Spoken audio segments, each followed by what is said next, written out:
how that could possibly happen, how anyone could be that irresponsible. And I thought, what data was in there that may compromise sources and methods? By that I mean names of people who helped, or et cetera. And it's just totally irresponsible. I think it's disgraceful. I mean, honest to God, that's all I think. What kind of ice cream? What flavor ice cream do you have? You think I would tell you if I knew exactly what it would be? Of course I'm not going to tell you. You just come in here with that negative attitude. And it's much too early to make that kind of decision.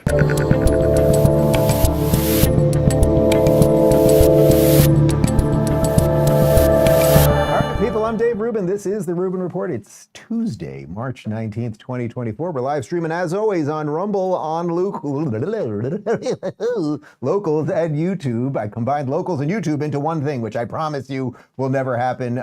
Share, subscribe, tap that notification bell if you have not. Post-game show, as always, rubinreport.locals.com. And as will become evident throughout the program today, me maintaining my independence so that nobody is my boss other than me, and that may be for better or worse, is a key piece of probably why you watch this show and think that, you know, Dave's a decent guy. So if you haven't joined us for just a couple $1 a month, you can keep us totally ad-free, rubinreport.locals.com. And I just want to do one little bit of promo, not for me, but one little bit of promo before anything else. But my good friend, Isabel Brown, who I do the People of the Internet show with every Monday through Thursday at 1 p.m. and who, by total coincidence, is the fiancé of Brock, who is sitting right over there. Her new book comes out today, The End of the Alphabet, How Gen Z Can Save America, is out today. And yes, where is it? Right there. Yours truly. How's the glare? How's the glare? It's all right.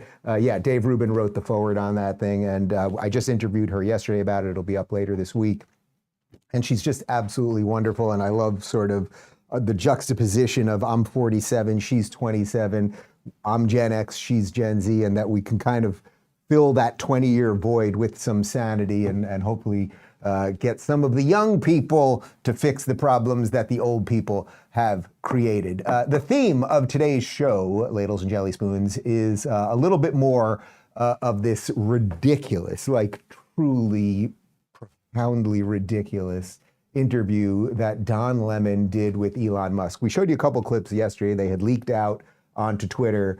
And then, of course, the media went crazy, claiming that Elon Musk, after the interview, was not happy with Don and fired him. He had never hired him in the first place. Don Lemon demanded $5 million advance and a Cybertruck and equity in X. Elon said, you can use X like everybody else. The media just went off with a completely dishonest story, which, I mean, that's no surprise to anyone. But anyway, the full thing is now out on Twitter, and they got into it over basically everything. And Don Lemon, you know what the theme of today is? The title of today's show, I suppose, should be Don Lemon, Idiot, Evil, or Sellout. That's really the question I have for you, and we look forward to your responses at the end. But they get into it from diversity, equity, inclusion, and how all of the bad ideas have led to this disastrous immigration situation. They talked about censorship and big tech, and I'm going to connect that to sort of the destabilization of society as we know it, because that's exactly what the left and the Don Lemon types are doing right now and all that. So let's just dive right in.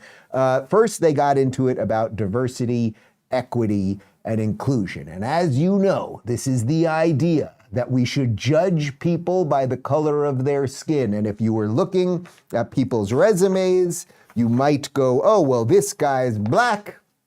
Let's put him above this guy who's white, and definitely let's put him over this guy who's Asian, and really definitely let's put him over this guy who's Jewish.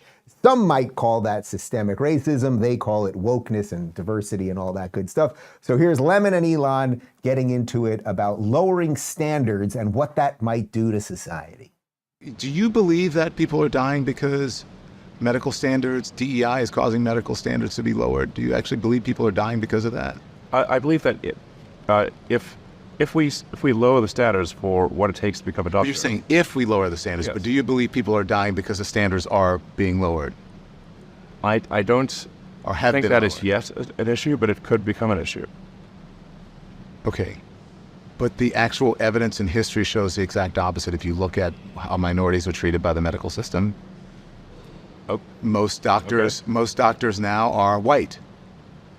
And there are lots of mistakes in medicine. So you're saying that white doctors have bad medical care? I'm trying to understand your logic here when it comes to DEI, because there's no actual evidence of what you're saying. No, I said, so if the standards, like let's say, I think that particular thing was referring to surgeons. Let's say a surgeon is asked to, a surgeon in training is asked to do a series of operations under the supervision of a senior surgeon, and they get a bunch of those operations wrong. If that happens, and yet they are still approved to be a surgeon, the probability that someone will die, I think, at some point is high. Okay, I understand that, but that's a hypothetical. That doesn't mean it's happening. I didn't say it's happening. You didn't say it was happening. I said it will. But I said if we lower standards, people will die. But why respond to something or put something out there that has not happened? Because I could say, Because I don't want it to happen. I think we don't want to lower standards. Good God. Don Lemon is a walking lower standard. First off, remember what I said, the question of the day. Have we ever done a question of the day on the show? The question of the day, Don Lemon, idiot, evil, or sellout? We'll let you guys decide at the end. Actually, maybe we could do a poll in locals to find out what do the people say at the end of the show.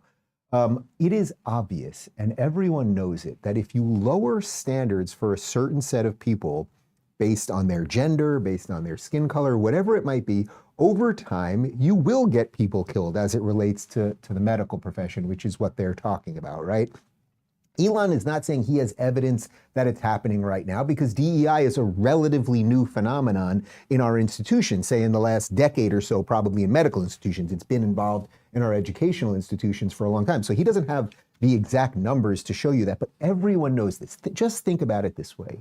If you were to take a young kid and say, oh, because of the color of your skin, it'll be easier for you to get into that elite high school.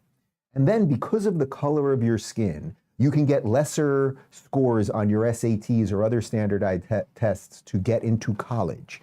And then when you're in college, you can get lesser scores to get into, say, medical school. And then when the hospital is hiring, oh, we will allow students based on the color of their skin to get into this hospital and perform surgery despite not having as good grades as some other kid. We're going to discriminate against all those other kids, but put that discrimination aside.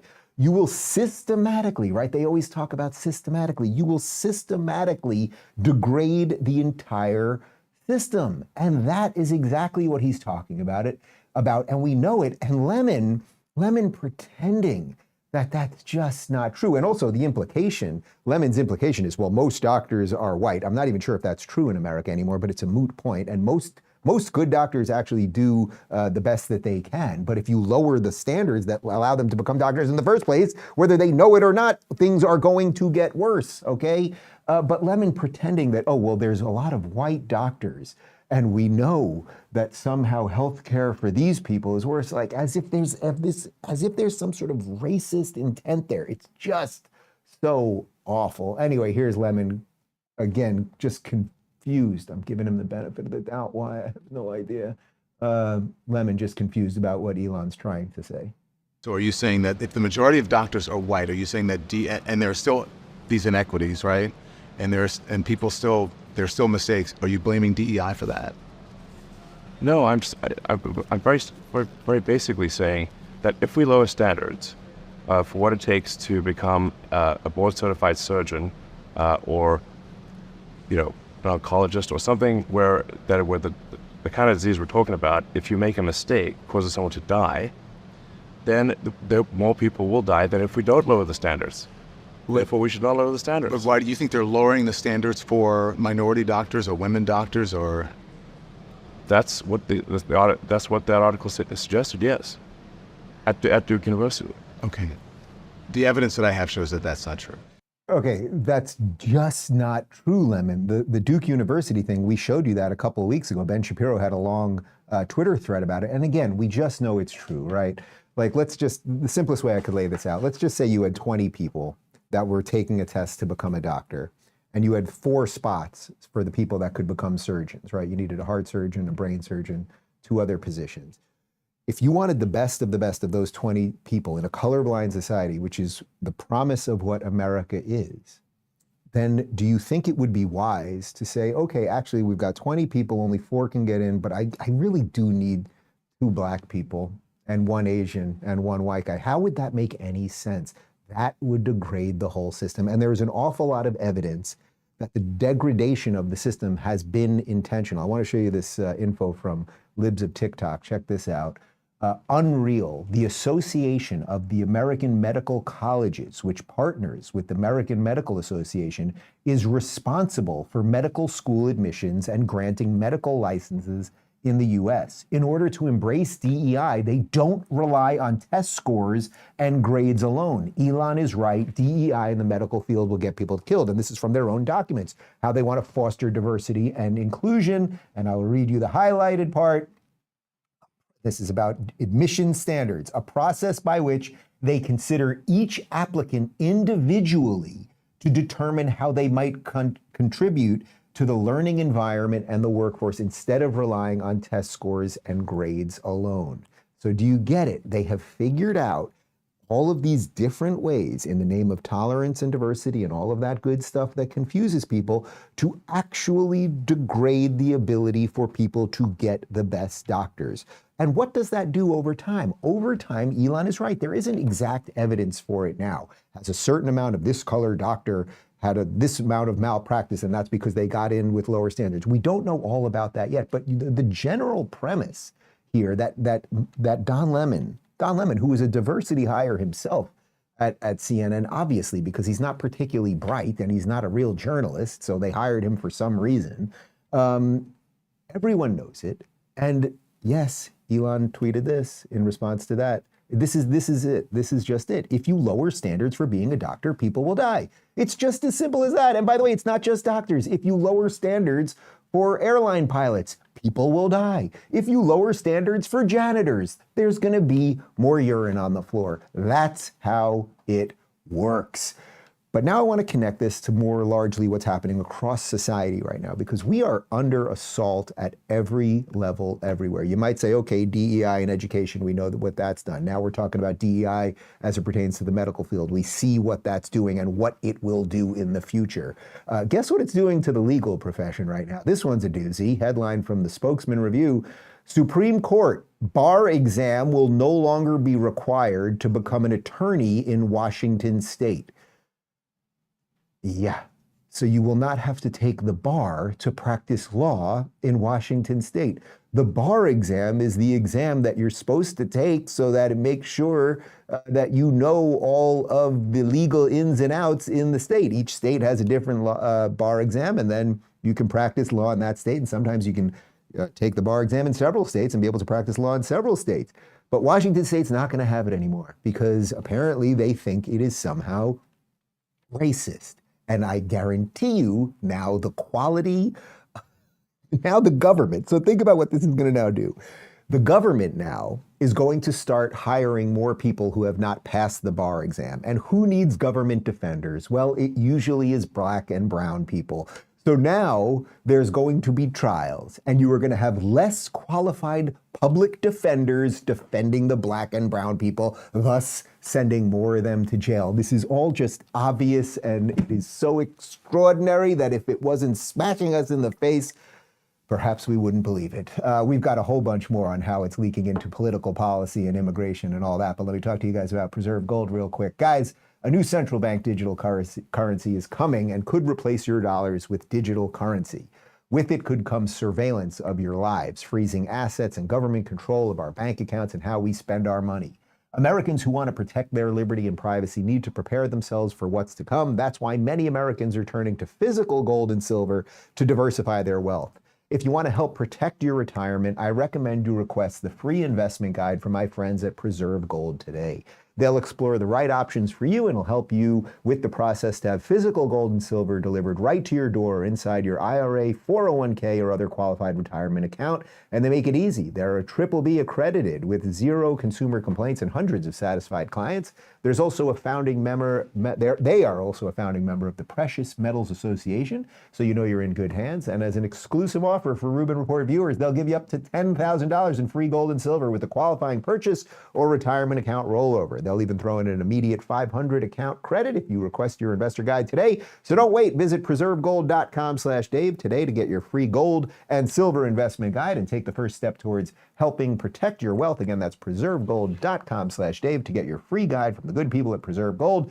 And now back to me. Okay, so let's continue, because it's not just that when this neo-racism masked and couched in the we're nice and diverse and all of this stuff, it's not just that when it does that, it destroys our education system and it destroys the doctors and it destroys the borders and it destroys, doctors, lawyers, the whole damn thing. It also destroys the borders. And we have a massive national security threat happening right now. And you may remember a certain orange man who in around 2015 was running for president, and he kept saying we have to build a wall. We have a country or we don't have a country. And what did they say? Well, they consistently told you that that was racist. Now, ironically, as of the last few months, thanks to online shows and you guys sharing videos and everything else, it is now bubbled up, and mainstream is now covering the fact that we don't really have a border. And about 7 million people have come into this country in the last 4 or so years, which is more than something like 30 states' populations. Before we get into what's happening right now, how about a 2015 to 2020 compilation of the mainstream media calling Donald Trump's border wall racist? But he only talks about that wall as a solution, as a cure-all, a panacea, to hold back the brown menace that he wants you to believe in. Like we're living in some bizarre Game of Thrones drama. Except the walkers are brown, not white, of course. This wall that the president wants is a monument to white nationalism.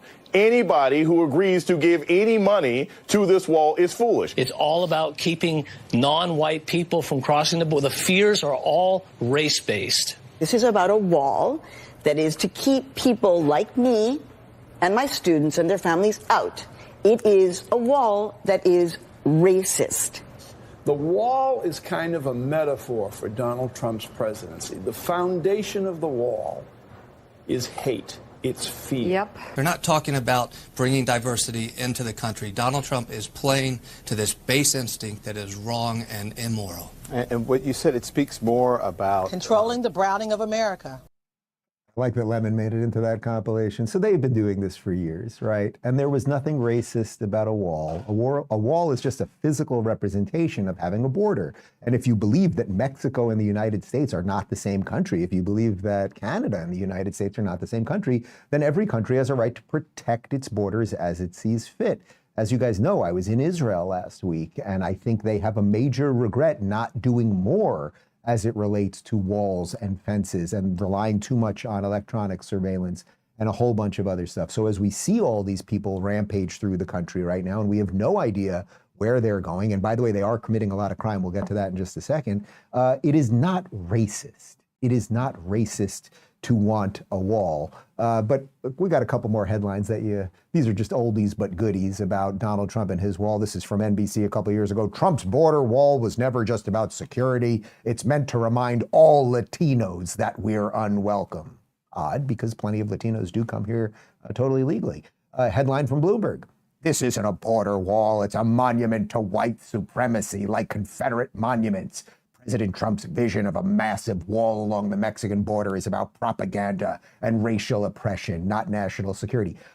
It would have been racial oppression if they were using the wall to keep people of a certain race in the country, not keep illegal people out of the country. Okay, but you guys get that, right? Everyone gets that. They've lied about Trump repeatedly. They've lied about borders. They claim everything is racist. So now let's get this into 2024. Well, we have major problems right now, and those problems now are getting all the way up to the Supreme Court because Samuel Alito, one of the conservatives on the Supreme Court, has extended an order preventing Texas officials from detaining illegal immigrants. So you know that this has been a fight for the last month or so, as Texas Governor Greg Abbott basically said, okay, the federal government is not doing their job. The federal government is just allowing all these people in, so we are going to do some protections. We're going to put up some barbed wire to stop people from coming out, and we're going to arrest some people. Well, now the Supreme Court has decided that that is not allowed, and Samuel Alito, a conservative,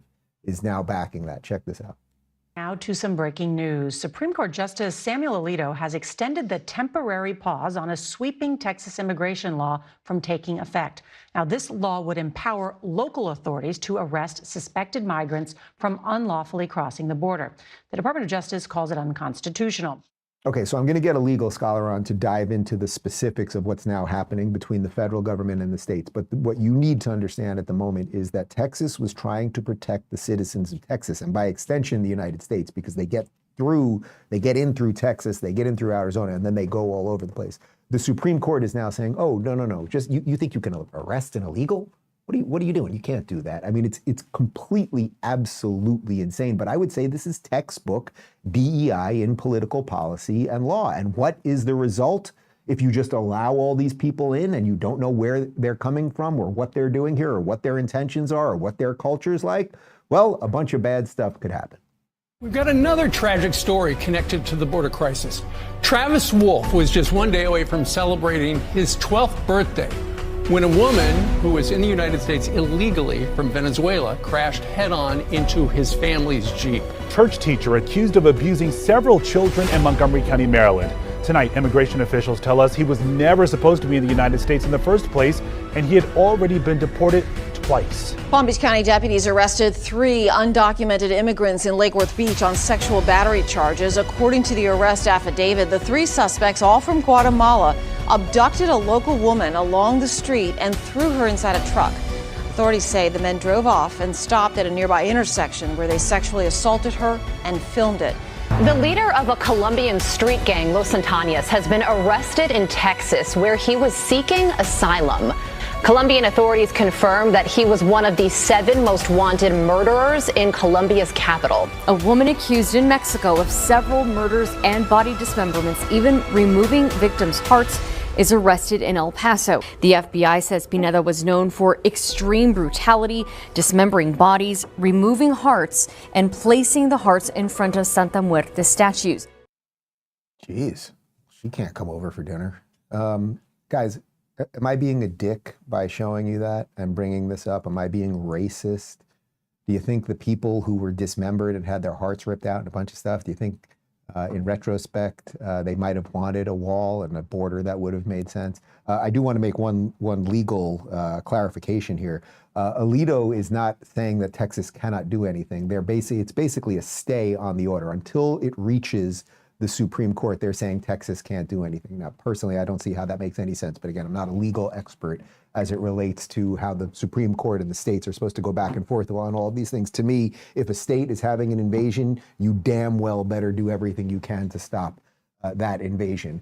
So now, as we talk about, and if we can connect this to the Elon Don Lemon thing, that you will degrade all of the systems, and what will happen? So you'll have doctors that cannot operate, you will have pilots that cannot fly, you will have police officers who will not be qualified to do the proper policing, et cetera, and that is exactly what's happening. You know this is happening in New York, where police officers are retiring en masse. They're now lowering standards to get more people in, and now I'll take you to Los Angeles, where the crime now related to the illegal immigrants is so bad that they now have a special task force to combat organized foreign gangs. I would note that I don't live in Los Angeles. Go.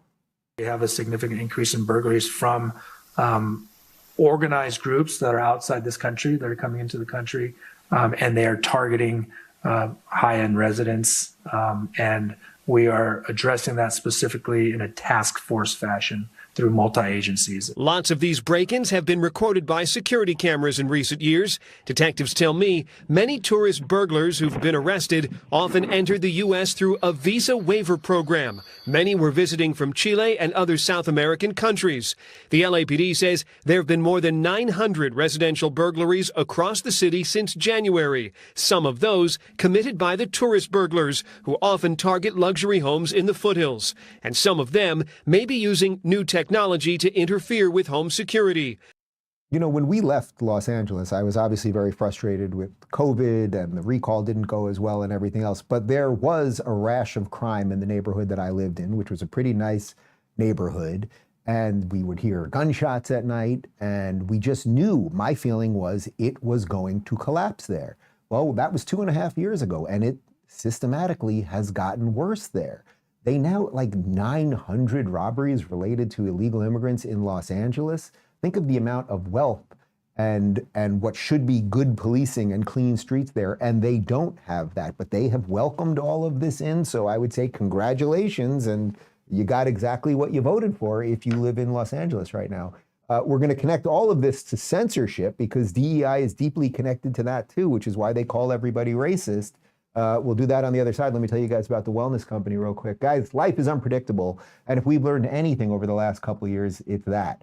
And while we can't possibly predict everything that might be thrown at us, we can prepare for it. That's where the wellness company's first aid emergency kit steps in, setting a new standard in readiness and convenience. The wellness company's first aid emergency kit is nothing like your average drugstore first aid kit. It's a lifeline for when you need it most. Containing a tourniquet, coagulating powder, eye wash, a lidocaine patch, instant glucose powder, as well as key prescription medications and a range of essential tools that make all the difference in an emergency. The wellness company's first aid emergency kit is your ultimate guard against the unexpected. When time is critical and immediate action is needed, the wellness company's first aid emergency kit gives you that edge. Respond quickly with the right tools and effectively with the guidebook to injuries or accidents. It's a level of preparedness that you won't find with any other kit. Stay one step ahead. Get the wellness company's first aid emergency kit today. Excuse me. Visit twc.health/Rubin and use promo code Rubin for an exclusive 15% discount. Your safety and preparedness are invaluable, so trust in the wellness company. And now back to me. All right, so let's jump back to that interview. Now, I just want to note one more time, Don Lemon was not fired after this interview, which is what they said on CNN when they brought the man that they fired back. They said he was fired. He wasn't. He was fired by CNN, not by Elon Musk. Also on The View, we showed you the clip yesterday. They claimed he was fired. He never had a deal. He demanded a crazy amount of money and an equity in the company. He can still be on X. I assume he's on there. I don't follow him, but that's where the clips are going around right now. So he was not fired. Although I think it's funny. I was about to say I think Elon probably regrets doing this, but in a weird way he probably doesn't, because he's just telling the truth, and you can even see just his general thoughtfulness and energy related to all of this. It's like dissecting the stupidity of these people. It's just not that hard. So anyway, the other thing that they want to connect all of this to is they want to make sure that only the official narrative can get out, right? So when a whole bunch of us years ago were complaining about wokeness, even before it was wokeness, right? We were talking about identity politics. They were coming after us. Then we had years of COVID where they wanted to shut down dissenting voices. Now they want to shut down dissenting voices as it pertains to wokeness in the system and as it pertains to immigration and as it pertains to big tech and all of those things. So here is Don Lemon going after Elon Musk because he's allowing too much free speech on the Twitter. So, but you think you don't think it's okay for them not to advertise with or have their content or their advertisement next to something that is anti-Semitic or that is a different question. You can absolutely choose where next to which content do you want your advertising to appear. Absolutely, of course, and we have I think very good ad placement controls in this regard. Yeah. So you said if they kill the company, it's them, but doesn't the buck stop with you? I mean, you're John, I have to say, choose your question carefully. There's 5 minutes left. Okay, but so is this the question you want to ask? The same question is you said that they are killing the company, but you're the head of the company. The buck doesn't stop with you?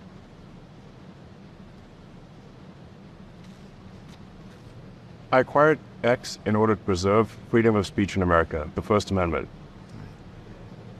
And I'm going to stick to that. Man, that Don Lemon purports to be a journalist is absolutely hilarious. You know, I say it all the time. I'm not a journalist. I tell you what I think. I'm doing the best I can to have journalistic integrity here. And when I screw something up, I try to correct it or clarify it, et cetera, et cetera. Don Lemon believes he is a journalist, but he is an activist for the machine. He's just a recyclable cog in a machine that does not care about him and shouldn't care about him because he's not particularly talented. Elon Musk bought Twitter so that more of us would be able to communicate. Now, does that mean people say mean things? Yeah. You know how many psychotically evil things I have read about me, especially since October 7th, but for years and years and years, right? All of the awful things people say. What Elon is saying is, okay, we can have tools, the system, we can maximize free speech, which is what we're trying to do. Now, people are going to say mean things, but advertisers can have some tools to make sure that their ads don't get placed next to, say, this person who's a known hater or racist bad person. We can figure out he wants to figure out a system that will maximize free speech while allowing advertisers to come on board and feel good about what they're doing. And basically, Lemon is just saying, you shouldn't have done that. You shouldn't have done that. But what Lemon really means, it's so interesting. Lemon got fired by the system, and he's still sucking off the system.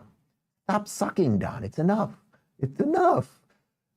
Anyway, they continued, and I thought Elon has a great quote on what's going on with the censorship right here. We don't agree on this. Yes, you want censorship and I don't. No, I don't want censorship at all. Yes, you do. No, I want responsibility. You desperately want censorship. No, if I want a censorship... You want censorship so bad you can taste it. No, that's not true. It's not true. I think that there's right and wrong. And I think that, you want censorship. and I think that when you have a platform that's as big as yours and as powerful as yours and as influential as yours, and you are a person of consequence to the world with what you do, that there is a certain responsibility that goes along with what you have on your platform and what you put out to the world. And I think that's important. You don't see that responsibility? I think we have a responsibility to adhere to the law, and if people want the law changed, they should talk to their elected representative and get the law changed, and then we will adhere to the law. Okay. But if you want us to go beyond the law, that is us deciding to be censors.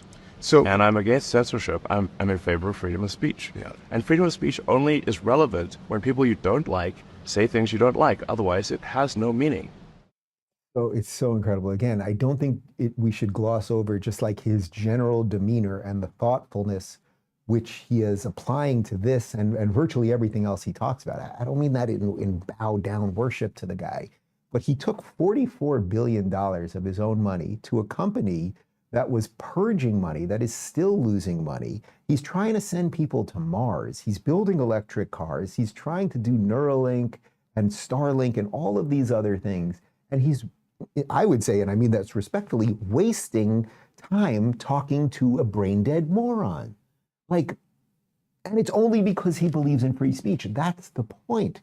Do you think right now, with all of the problems in the world, do you think we need more free speech or less free speech? And what he's saying is, hey, we've got a First Amendment. We're going to try our best to have policies that will be as closely aligned to that, to maximize free speech. And he's basically saying, we know people say bad things. He's not denying it. Do people say bad things? By the way, before he bought Twitter, people said bad things. You know, I've mentioned the child porn issue on Twitter. Nobody seemed to care that there was child porn on Twitter until Elon Musk bought it. So suddenly Elon Musk bought Twitter, and then there was this plethora of articles written about there's a child porn problem on Twitter. And then you can look, and all of the articles, all of the authors, the quote-unquote journalists who wrote those articles, they never wrote those articles before he bought it. So what do you think the thing's really about? And by the way, he's actually doing something about it. But the point is that censorship is not just reappearing in social media, right? There's this massive push to just take out X right now. But it is in our government, it is in all of our institutions, and yes, now we have a problem in the Supreme Court as well. I referenced the border thing before, but now take a look about the Supreme Court and the Biden administration's social media COVID-19 removal policy, which, by the way, you may remember Jim Jordan, congressman from Ohio, he listed me, little old Dave Rubin, as one of the people that the government actually did work with Twitter to eliminate posts on. Take a look. Was the Biden administration violating citizens' First Amendment rights or fighting digital lies when it pushed social media companies to remove posts about COVID? That's the question facing the Supreme Court now. It's the most important free speech case in our lifetime. The justices heard arguments this morning after Missouri, Louisiana, and a group of social media users complained the administration's push for tech companies to remove posts about COVID amounted to government coercion. It's treating Facebook and these other platforms like they're subordinates. Would you do that to the New York Times or the Wall Street Journal or the Associated Press or any other big newspaper or wire service. There's a problem if the government is engaged in coercion, but if it stays on the persuasion side of the line and all we're talking about is government speech, then there's no state action. Okay, so we all know this, right? There's the video we've shown you a million times on this show at the height of COVID where Jen Psaki said that they coordinate with tech companies to decide, the exact line was they flag posts for big tech that they find problematic. Again, Jim Jordan has the evidence of the people, including me, who the government then talked to Twitter and talked to Facebook about. And the question is, that was all during COVID, but are they doing it right now as it relates to immigration? We got the Twitter files. Right, so we found out all of the collusion and the coercion that was going on Twitter, but isn't it interesting? Nobody's asking for that as it relates to YouTube or as it relates to Instagram or Facebook or anywhere else. Anyway, it is fairly obvious that if the government was to call a social media company and kind of be like, could you look into that post? That actually is an infringement on your First Amendment right to free speech. But now this is wild. This is a special one. Ketanji Brown Jackson, who is the first Black female Supreme Court justice. God bless her, because the color of your skin and your vagina matters more than your ability to know what a woman is. She was explaining, or just listen to some of her argument as they were trying to hash this whole thing out. She is very confused as to whether the First Amendment is to protect your free speech or the government. This one is just wild. Enjoy. My biggest concern is that your view has the First Amendment hamstringing the government in significant ways in the most important time periods. What would you have the government do? I've heard you say a couple times that the government can post its own speech, but in my hypothetical, kids, this is not safe, don't do it, is not going to get it done. And so I guess some might say that the government actually has a duty to take steps to protect the citizens of this country, and you seem to be suggesting that that duty cannot manifest itself in the government encouraging or even pressuring platforms to take down harmful information. So can you help me? Because I'm really worried about that, because you've got the First Amendment operating in an environment of threatening circumstances from the government's perspective, and you're saying that the government can't interact with the source of those problems. If you followed all of that, that is one of the most psychotic and backward statements that a Supreme Court justice has ever said. The First Amendment, she's upset that the First Amendment is hamstringing the government's ability to suppress free speech. The First Amendment is designed to hamstring the government's ability to suppress your free speech. That's the whole point of the First Amendment. The First Amendment is designed to protect your God-given right to free speech, to make sure that the government can't infringe on that. And she's upset by that. She's saying, well, people might say mean things and you don't want the government to be able to work with the tech people to silence me. She should be kicked off the Supreme Court, period. It is such a fundamental misunderstanding of the First Amendment, which many would argue is the most important. Some would say it's the Second Amendment. We can have a debate about that. That to me is like, you got to go. You don't have to go home, but you can't stay here. Like, you should not be a Supreme Court justice. Now, interestingly, she was only put on the Supreme Court because she is a Black woman. That is not a racist nor sexist thing to say. Joe Biden said it himself, how proud he was to put the first Black woman up there. And she clearly isn't qualified because she don't know what the fucking First Amendment is. And that's a problem. And the thing is, guys, when these problems leak into every part of society, as we have laid out, you might be priming people to do crazy things. James Lindsay, who's been on this show many times, who is, I think, probably the best sort of holistic thinker as it comes to what wokeism is doing to our country and how they are actually ushering in communism, Marxism, whatever you want to call it. He was on Joe Rogan yesterday and listened to them talk about destabilizing a population and what that might cause people to do to ourselves.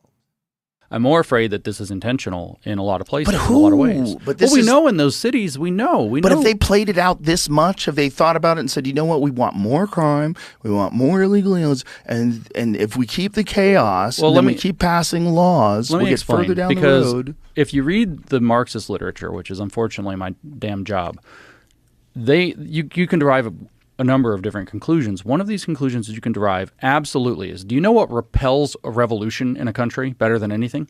Stability, social stability. So if you can destabilize a population, then you can get them to crave a revolution, or you can, like with the Patriot Act, you can get them to assent to sacrificing their liberties for security. So if you can destabilize an area, then you can cause them to want to have radical political change. We just saw this. This woman who was in the Fox News this morning, so I had to double check, but she's talking about, was she from Maryland? She's in the government. She says that she wants to burn the country to the ground so her ideology can rise out of it, out of the ashes. Whoa. Right? So she said this publicly, and she's the equity coordinator in one of these cities.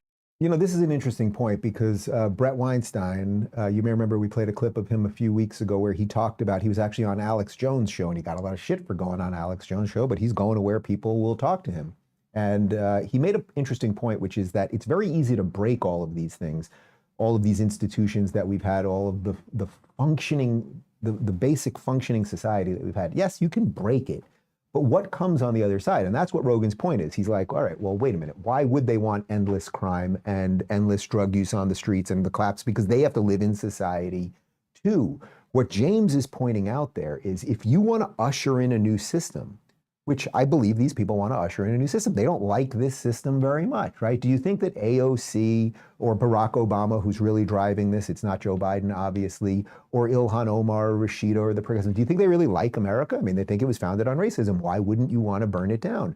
So then what do you have to do? Well, as James lays out, in a stable society, we have sort of force fields against like just destroying everything, right? When things basically work, when you basically can go to the store and not be mugged on the way, and your kids can go to school and not be taught that they're girls when they're boys, or when there aren't illegal immigrants all over the place and so then crime is rising, or you can't go into a store and just steal whatever you want. When you basically have a stable society, that is the force field for all the bad ideas. Then things kind of work. And yeah, and by the way, that's the way America was 20 years ago. We could have liberals arguing this, conservatives arguing this, but the thing basically worked. Now they've come in and basically destroyed absolutely everything. And we've let it rise to the point that we have Supreme Court justices who think that the First Amendment is to defend the government, not you. That is the most backwards, insane thing ever. But if you want to burn it all down, you would do exactly what they are doing right now. So they are destabilizing the population by using the woke mind virus as their vehicle. That's what DEI is. That's the purpose of all the migrants. That's the purpose of the censorship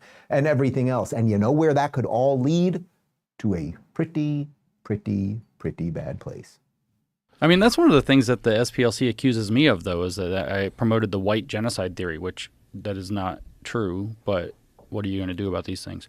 Well, there's plenty of people that have said crazy things about white people lately that you're allowed to say. That just drives me nuts. That if the logic of CRT was played out to its conclusion, that it would end in a genocide of whites, which is a completely different thing. That word "if" means a lot.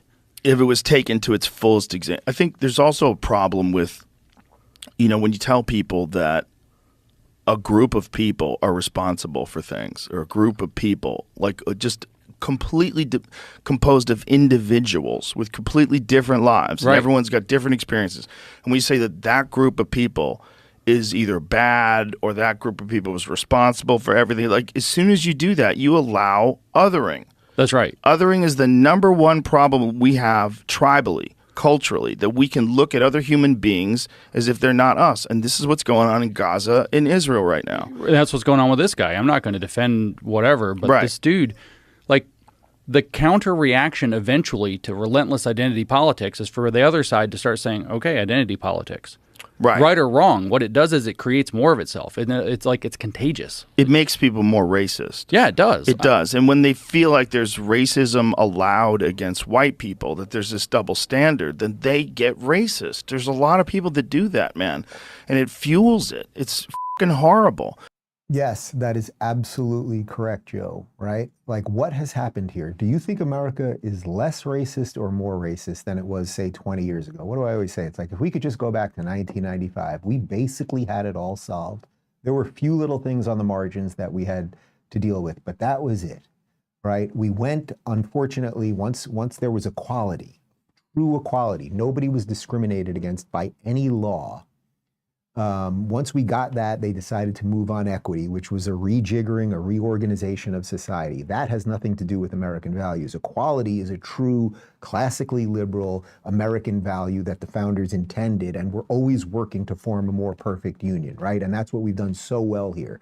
But do you think we're more racist or less racist than we were 20 years ago? And the obvious answer to that is the country as a whole is far more racist. The left, the entire apparatus of the left is based in racism. White people are bad, Jews are particularly bad, we're going to discriminate against Asians, but they don't say much, so we don't have to deal with them. And then what happens is, as Joe's pointing out, then people who are not racist before, the average white person, who is just like, oh, I'm going to work hard and have my family and do what I can. And then they're like, oh, and I keep getting passed up on these jobs for people who are less qualified.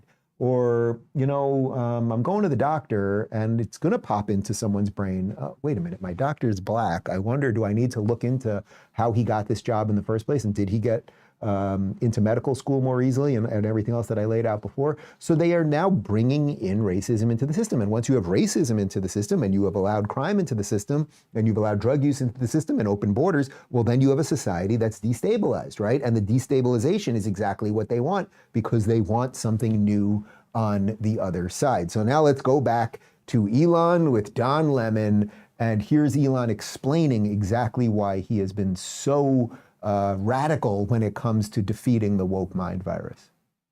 Do you know what the term woke actually means? It's come to mean a lot of things. But what originally it was meant to mean, it's just being aware of inequities in society and being aware of facts and history. Yeah, I think it's come to be, I think being aware of inequities in society is fine, of course. But trying to blame everything trying to make everything a race issue is, I think, divisive and corrosive to society. Even as it relates to trans issues, which is what I'm... Yeah, race or, gender or whatever. You think that society blames everything on racism now? It blames a lot of things on it, and, yeah. You think that's unfair? Yeah. Why? I think we should not make this a constant subject. I think we need to move on. I think we should treat people like people. Okay, we did put up a poll during the show on Twitter asking Don Lemon, idiot, idiot, evil, or sellout. So we'll have the results of that at the end. But do you see the way he even frames what wokeness is wrong? Don's definition of wokeness is that you're aware of inequities, facts, and history. Well, the 1619 Project is not a fact and it is not history. Inequities, as Elon points out, yeah, there are inequities in society, and we can look at how you fix those things. You probably don't fix them through government programs, and actually it is government programs that left certain people in generational poverty and everything else. And the more affordable housing you do, the more you crush the human spirit to go get yours and everything else. But he's just framing it as, oh, wokeness is good. It's about inequities and real history and real facts. Well, is it a fact that if you're a boy and they chop your wang off that you're suddenly a girl? No, you're not. It's a fact that you're not, actually, but Don wouldn't be too thrilled with that. All right, one more from Elon and Don. This is them talking about race and gender, and imagine this, guys. What if we just treated people like individuals? Wouldn't that be wild? You don't agree that this country was founded on racism and founded on slavery and in many ways inequities? That still continue on to this day? I think every country at that time, and I think even today, was extremely racist. Every country. But what future do we want? Is this something we want to make a part of our constant dialogue forever? Or do we want to say, like, let's just move on and treat everyone, according to just who they are as an individual? I agree with you with that. That's the ideal. But what the evidence shows is that that's not what's actually in practice. I think we're doing better than anywhere else. That's true. I agree with that. But that doesn't mean anything. That doesn't mean a lot to a whole lot of people who aren't able to take advantage of the opportunities that you were able to take advantage of, simply because of the color of your skin. What advantages did my color of my skin give me? Well, there's an ease that you have in society that many people of color don't. You were able to come to this country voluntarily. There are many people who were not able to come to the country voluntarily. There are people who came here as slaves. For me to come here. And there is a legacy of slavery that still continues on. There's a legacy of racism that still continues on in this country. That's undeniable. Well, if we keep talking about it nonstop, it will never go away.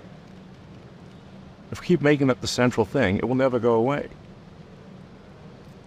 Well, why do you believe that? I think I'm just making a simple statement of fact.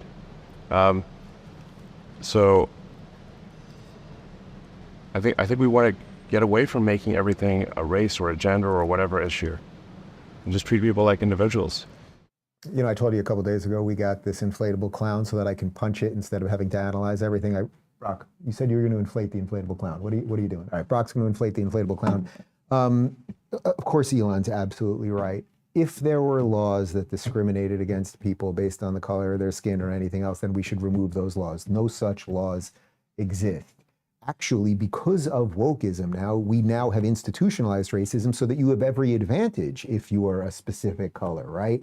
Elon is, and then like everything Lemon says is so stupid. In essence, you got into this country because you were white. Not everyone can get into this country. Well, yes, there are nation states with borders. Sorry, Don. But now I want to show you something that I think will perfectly wrap this thing up. Because Don Lemon was not always woke. Don Lemon used to say something roughly approximating something true. So this is video of Don Lemon 11 years ago in 2013. It's going to start with a Bill O'Reilly clip and then Don commenting on it. And listen to how different Don Lemon was until the woke mind virus took over his lemon-sized brain. Bill? Raised without much structure, young black men often reject education and gravitate towards the street culture, drugs, hustling, gangs. Nobody forces them to do that. Again, it is a personal decision. He is right about that too. But in my estimation, he doesn't go far enough. Because black people, if you really want to fix the problem, here's just 5 things that you should think about doing. Here's number 5, pull up your pants. Number 4 now is the N-word. Now number 3, respect where you live. Start small by not dropping trash, littering in your own communities. I've lived in several predominantly white neighborhoods in my life. I rarely, if ever, witness people littering. I live in Harlem now. It's an historically black neighborhood. Every single day I see adults and children dropping their trash on the ground when a garbage can is just feet away. Just being honest here. Number 2, finish school. You want to break the cycle of poverty? Stop telling kids are acting white because they go to school or they speak proper English. Over the course of a career, a college grad will make nearly $1 million more than a high school graduate. That's a lot of money. And number 1, and probably the most important, just because you can have a baby, it doesn't mean you should, especially without planning for one or getting married first. More than 72% of children in the African American community are born out of wedlock. That means absent fathers. And the studies show that lack of a male role model is an express train right to prison. And the cycle continues. So please, black folks, pay close attention to the hip-hop and rap culture that glorifies everything I just mentioned. Thug and reprehensible behavior. A culture that is making a lot of people rich, just not you. I mean, is that absolutely extraordinary or what? The DEI woke grift is the greatest grift God ever gave to the world. Don Lemon told the truth there, and Don Lemon knows that's the truth.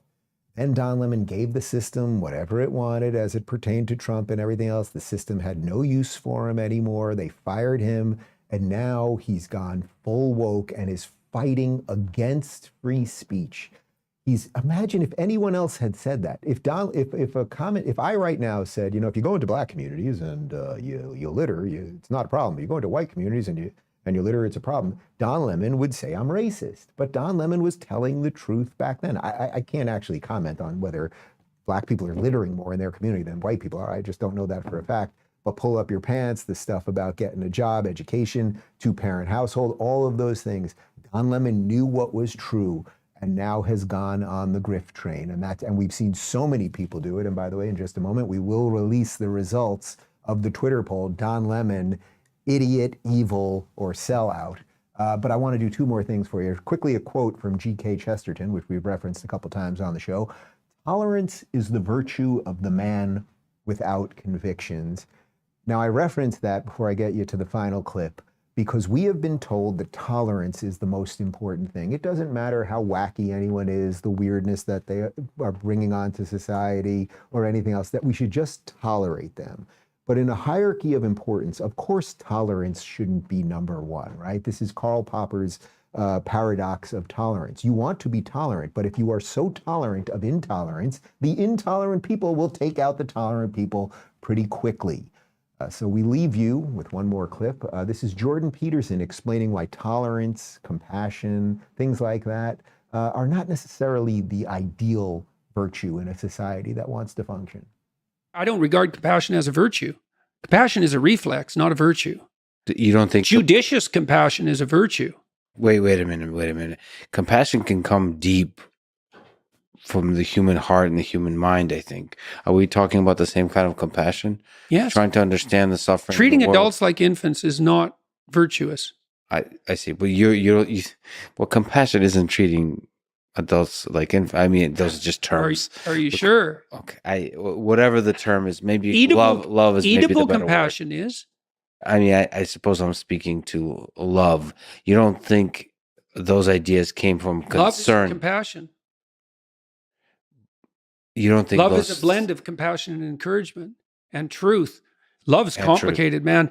Yeah, if I love you, things in it, if I love you, is it compassion or encouragement you want from me?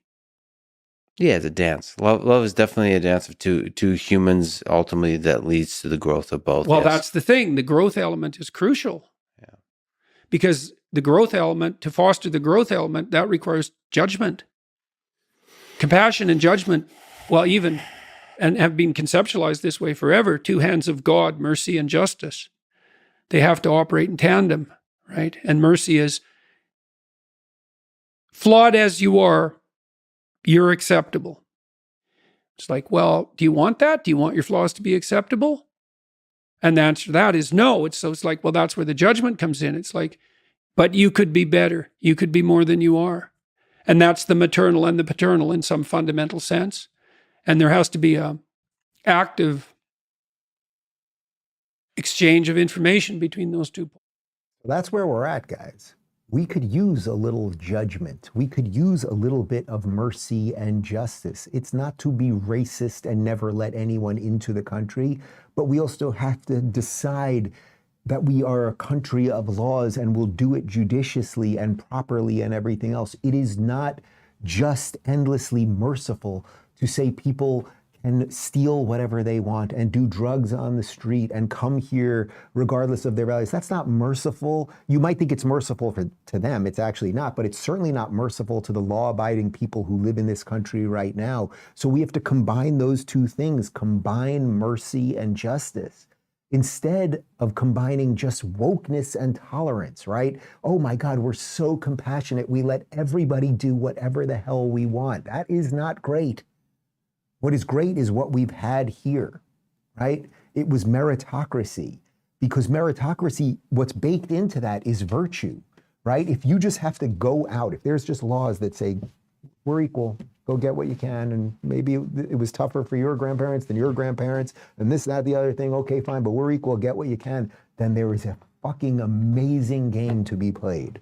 It is the game that is the jealousy of the entire history of the world. That the default position of the world is not that everything is equal and everyone can just get out there and do it, but we've done it here and we are throwing it away. We will have to decide whether we will reclaim it or let them take it. It is as simple as that. Guys, just a reminder that Isabel Brown's new book is out today. I highly, highly recommend it. As I said, I wrote the foreword. I just adore her, and part one of our interview will be up later today. We've got, I should tell you that we've got the poll. We did the poll. I put a poll on the Twitter while we were doing the show. Don Lemon, idiot, evil, or sellout. 70% of people said he's an idiot. So people, that's interesting because you guys aren't. That's it. You just think he's just an idiot. 16% think he's evil, and only 13.2% say sellout. It's interesting because I probably would have gone higher on sellout on that because I think he's just doing what he thinks is best for his career. I don't think he's a complete idiot because we showed you that video from 11 years ago. It's like he did know what was up and he's made a calculated decision. But I respect you guys and I respect you for having an opinion that differs mine. That's what we do around here. All right, post-game show in about 30 seconds, RubinReport.locals.com. Ciao. And Joan Shingang, I'm going to pronounce right, Shanga Kawawa.